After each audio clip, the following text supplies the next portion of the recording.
Hey, I'm Donald Bell for CNET.com. Today I'm giving you a first look at the 4th generation Apple iPod Touch. Now this is technically not the first look. This is probably the second or third first look, since this design of the iPod Touch has been around for, this is I think going on its 3rd year. You get 16 gigabytes of storage for $199, and this is the most affordable entry point into Apple's iOS ecosystem. Now this is probably one of the most underrated iPods out there next to the iPod Classic. Personally though, this is probably the iPod I would buy myself. The price is right at $199. For $249 you can bump up to a 32 gigabyte capacity. It's a time-tested design. It has the old 30-pin connector on the bottom, so it's going to work with a ton of accessories that are already out there on the market. And you get all the fun of iOS. You get the most recent version of iOS, all the apps, all the games.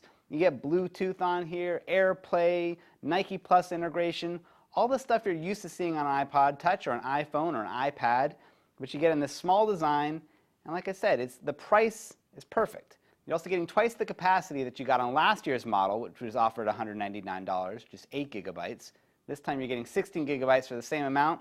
It's a good deal. So there's a newer iPod Touch out there, the 5th generation, which gives you a larger 4-inch screen. It's got a better camera on the back, a lighter, thinner design. But it's $100 more than you're going to be paying for this. For me, the 3.5-inch screen isn't that much smaller. The processor, to me, for my needs, isn't that much faster. You're just getting all the same stuff that you love about iOS, but just in a more affordable package.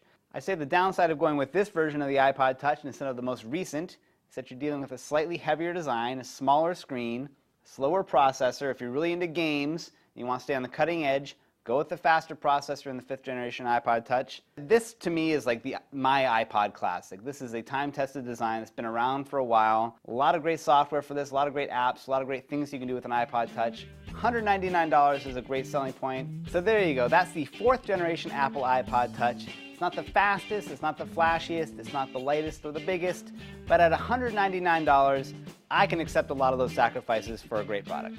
For CNET.com, I'm Donald Bell, giving you a second first look at the 4th generation Apple iPod Touch.